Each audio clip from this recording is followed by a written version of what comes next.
John D. Rockefeller, um dos norte-americanos mais ricos da história e fundador do primeiro clube de bilionários do mundo, é um personagem fascinante na história financeira. Em seu auge, alguns anos antes de sua morte, seu patrimônio líquido chegava a cerca de US$ 1 bilhão.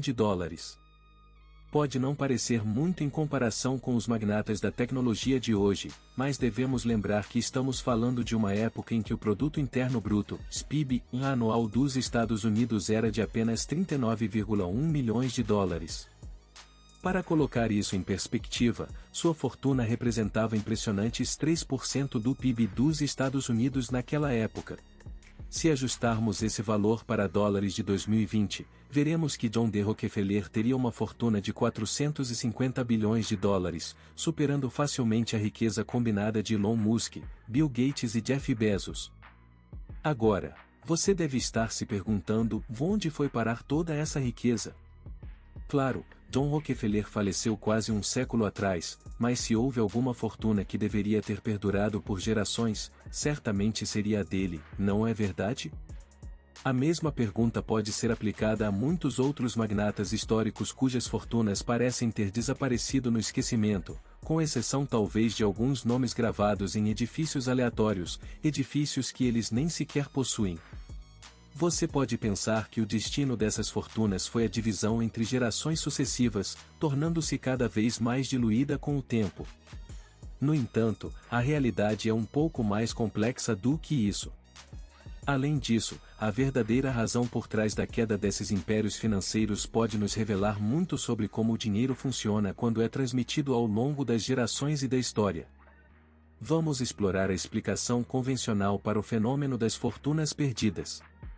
Geralmente, casais ricos com mais de um filho costumam dividir sua riqueza igualmente entre eles, seguindo um procedimento padrão. John D. Rockefeller, por exemplo, teve 5 filhos, o que significa que sua fortuna astronômica foi dividida relativamente rapidamente entre eles, antes mesmo de considerar as contribuições para a caridade que também faziam parte dos negócios dos magnatas. Claro, mesmo com uma quinta parte da herança, essas crianças ainda eram incrivelmente ricas. No entanto, ajustado para a inflação, elas não estariam no topo da lista da Forbes. Na verdade, dificilmente estariam entre os 10 primeiros. Esse processo se agravou ao longo do tempo, e hoje existem mais de 70 herdeiros diretos dos Rockefeller, e essa nem é uma dinastia particularmente antiga. Quando pensamos em fortunas realmente antigas, como as dos Medicis e dos Rothschilds, encontramos milhares de herdeiros diretos. No entanto, as fortunas dessas famílias não cresceram como você poderia imaginar. A verdade é que as pessoas geram mais pessoas, mas o dinheiro gera dinheiro muito mais rapidamente. Vamos pegar o exemplo de John D. Rockefeller novamente. Ele tinha quase 100 anos quando faleceu e passou sua fortuna para crianças que já eram relativamente idosas por direito próprio. Na verdade, na época de sua morte, 2 de seus filhos já haviam falecido, o que altera um pouco essa matemática.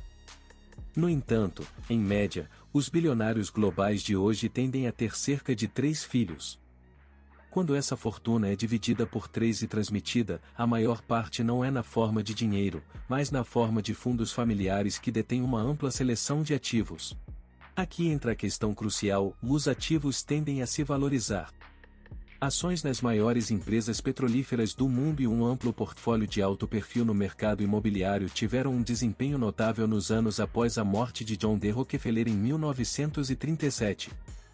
Entre essa época e 1960, quando John Rockefeller Jr. faleceu 23 anos depois, o S&P 500 havia aumentado 1000%, mesmo após a inflação. Isso significa que se os filhos dos Rockefellers tivessem investido amplamente nos mercados americanos e vivessem com menos do que o equivalente moderno a US$ 1 bilhão por ano, eles seriam muito mais ricos quando morressem do que quando herdaram sua fortuna. Mesmo a prolífica taxa de reaparecimento da família Rockefeller não conseguiu superar os retornos básicos do mercado, e isso sem considerar os privilégios que essas crianças teriam, como acesso a cargos de diretoria lucrativos, nomeações políticas e uma educação de classe mundial que lhes permitiria obter renda por mérito próprio. Em resumo, se tivéssemos mantido a fortuna Rockefeller amplamente investida desde 1937, ela teria crescido para mais de 4,2 bilhões de dólares, distribuídos entre os 25 beneficiários diretos vivos hoje, cada um deles se tornaria uma das pessoas mais ricas do mundo. Isso é ignorando o fato de que a fortuna estava principalmente ligada ao petróleo, que superou o mercado em geral. Isso se aplica ainda mais às famílias mais antigas e possivelmente mais ricas, como os Medicis e os Rothschilds, que tiveram mais tempo para acumular riqueza. No entanto, isso claramente não aconteceu. Então, o que aconteceu com esse dinheiro? Bem, 4 fatores desempenharam um papel importante: doações, impostos, falta de controle e falta de crescimento. John D. Rockefeller Sr. doou uma parte significativa de sua fortuna durante sua vida e uma quantia ainda maior após sua morte. Essas doações financiaram escolas, museus, parques nacionais e muitos outros empreendimentos de caridade. Seus filhos continuaram esse trabalho, doando cerca da metade de suas fortunas. Isso significava que o dinheiro não estava sendo reinvestido, mas sim mantido como princípio. A maioria dos netos de Rockefeller hoje em dia vale cerca de 3 bilhões de dólares, o que, obviamente, ainda é uma grande quantia de dinheiro. No entanto, mostra que a riqueza da família foi principalmente administrada para acompanhar a inflação, com o restante indo principalmente para projetos de caridade e políticos. Por mais que pareça que cada um desses netos possui uma fortuna 3 vezes maior do que a de seu avô, é importante lembrar que 3 bilhões de dólares hoje compram muito menos do que 1 bilhão de dólares há 100 anos. A segunda questão é que parte dessa fortuna foi retirada por meio de impostos sobre propriedades, ganhos de capital e acordos de divórcio. Além disso, o controle dessa riqueza se tornou cada vez mais difícil. A família não divulga publicamente seus ativos, e essa riqueza diversificada e dividida entre vários escritórios familiares que gerenciam milhares de fundos torna impossível saber quem é o dono do que, a menos que eles escolham revelar essa informação, o que é altamente improvável. Pessoas como Bill Gates e Jeff Bezos não falam abertamente sobre os detalhes de suas fortunas, mas é relativamente fácil rastrear suas riquezas, uma vez que estão principalmente vinculadas a empresas públicas e empreendimentos comerciais conhecidos. No entanto, pessoas como David Rockefeller ou David Rothschild não têm uma lista aberta de seus ativos, e essa privacidade é fundamental para eles, assim como seria para qualquer pessoa. Mesmo que sejam muito mais ricos, a mesma expectativa de privacidade financeira deve se aplicar a eles. Finalmente, chegamos ao motivo central desta discussão: o investimento nunca foi tão lucrativo como nos últimos 150 anos. Os Medicis se destacaram no século XII, durante o início do Renascimento, uma época de grande desenvolvimento artístico e científico na Europa. No entanto, a economia da região não cresceu muito nesse período. Mesmo com as estimativas mais otimistas, a riqueza da Europa praticamente não cresceu entre o século XII e o início da Revolução Industrial.